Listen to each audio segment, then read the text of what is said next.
How to stop WhatsApp backup on Android. Hello everyone, this is Sabrina here to help you today. So without any further ado, let's get right into the video.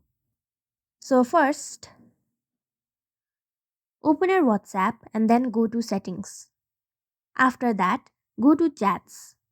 Now scroll down and then you will see an option chat backup. Tap on there. Then, if you want to backup, simply tap on this backup icon. But if you have already started backup and you want to stop the backup, you will also get a separate option of stopping there. So that's how you do it. You can also change your Google account if you do not feel like stopping your backup but want to shift your backup to another account. So that's it.